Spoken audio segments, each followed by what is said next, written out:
आज Doubtnut app download करें। Doubtnut पर अपने सभी गणित, रसायन विज्ञान, भौतिक विज्ञान और जीव विज्ञान के डाउट्स का करो सफाया। बस प्रश्न की फोटो खींचो, एक ही प्रश्न को क्रॉप करो और तुरंत वीडियो सोल्यूशन पाओ। अभी डाउनलोड करें। हेलो नमस्कार दोस्तों, हमारा क्वेश्चन दे रखा है क्या AS2S3 सॉल्व पर आवेश निम्नलिखित में से किसके अधिशोषण के कारण होता है। इसके लिए दोस्तों हमारे पास 4 ऑप्शन दे रखे हैं। ऑप्शन नंबर 1 ये है, ऑप्शन नंबर 2 ये है, ऑप्शन नंबर 3 ये है, ऑप्शन नंबर 4 ये है। ठीक है, ओके। अब किसकी बात कर रहा है, AS2S3 सॉल्व पर आवेश निम्नलिखित में किसके अधिशोषण के कारण होता है।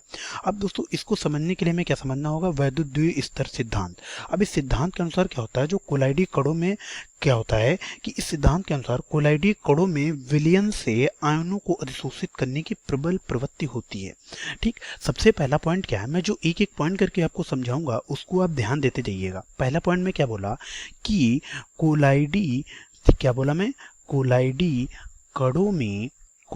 कणों में ठीक विलयन से, ठीक कोलाइडी कणों में विलयन से आयनों को, विलयन से, ठीक क्या, विलयन से आयनों को अधिशोषित, क्या, आयन्स को अधिशोषित करने की प्रबल प्रवृत्ति होती है। अधिशोषित करने की, ठीक है, शोषित करने की प्रबल प्रवृत्ति होती है। ठीक है, ओके, प्रबल प्रवृत्ति होती है, ये पॉइंट आप समझ पाए होंगे। ठीक, प्रबल प्रवृत्ति होती है, ये पॉइंट आप समझ गए होंगे। ठीक, प्रबल प्रवृत्ति होती है। ठीक, ओके, ये पॉइंट आप समझ गए होंगे। फिर दूसरा पॉइंट क्या है, अब मैं जो जो पॉइंट बताते जा रहा हूँ वो समझते जाइएगा। कोलाइडी कण विलयन से आयनों के वर्णात्मक अधिशोषण द्वारा विद्युत आवेश ग्रहण करते हैं। क्या मैं बोल रहा हूँ कि जो कोलाइडी कण होते हैं, ठीक, कोलाइडी कण, ठीक, विलयन से, ठीक क्या, विलयन से आयनों को अधिशोषित, ठीक, आयनों को अधिशोषित करके ही आवेश ग्रहण करते हैं। ठीक, ये 2 पॉइंट आपको जानना बहुत जरूरी था। आयनों को अधिशोषित करके, ठीक, क्या करके, आयनों को अधिशोषित करके क्या करते हैं, आवेश ग्रहण करते हैं। आयनों को शोषित करके आवेश ग्रहण करते हैं। देखो ये मैं एक एक पॉइंट करके आपको समझा रहा हूँ। अब ये 2 पॉइंट अगर आप समझ गए तो आप पूरा इस क्वेश्चन को समझ जाएंगे। क्या कोलाइडी कणों में विलयन से आयनों को अधिशोषित करने की प्रबल प्रवृत्ति होती है, ये तो आप समझ गए। फिर दूसरी चीज, अब ये कहोगे सर उन पे आवेश कैसे आता है। आवेश कोलाइडी कण विलयन से आयनों को शोषित करके आवेश ग्रहण करते हैं, ये होता है मेन रीजन। अब होता क्या है, अब देखो इसको मैं समझाता हूँ। अब होता क्या है कि जो आयनिक पदार्थ के कोलाइडी कण विलयन से उन आयनों को अधिशोषित करते हैं जो उभयनिष्ठ होते हैं। मतलब जो कोलाइडी कण होते हैं विलयन से उन आयनों को जो है क्या करते हैं, अधिशोषित करते हैं जो उभयनिष्ठ होते हैं।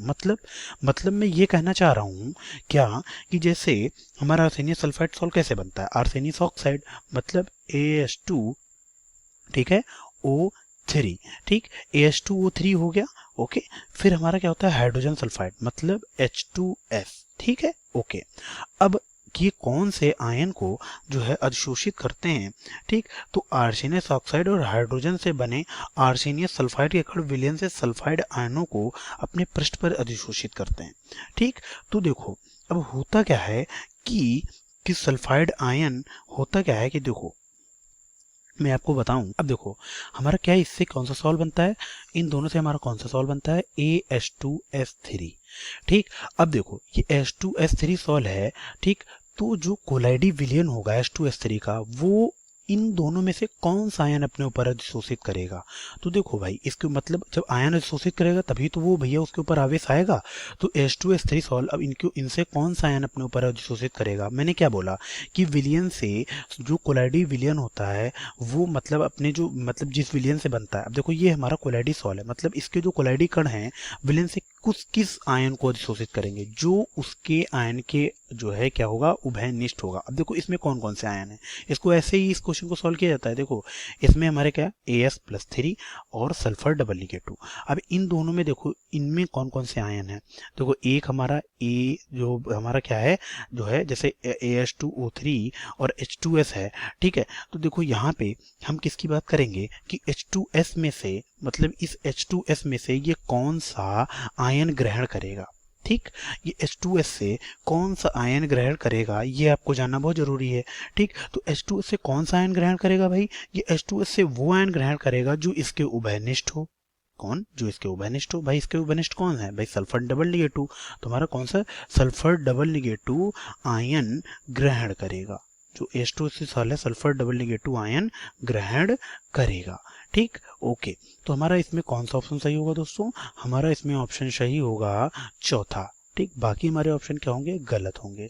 ठीक, तो हमारा कौन सा? चौथा ऑप्शन सही है। हम इसे हाईलाइट कर लेते हैं। ठीक, मैंने आपको बता दिया है कि कैसे कोलाइडी विलयन पर आवेश आता है और वो कौन से आयन को अधिशोषित करता है। तो कोलाइडी कण विलयन से उन आयनों को अधिशोषित करते हैं जो उनके उभयनिष्ठ होते हैं।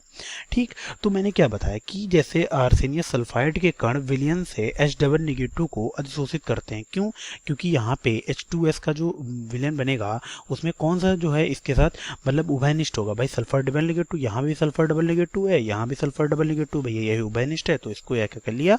अधिशोषित कर लिया। इसको कुछ इस तरह से लिखा जाता है। कैसे?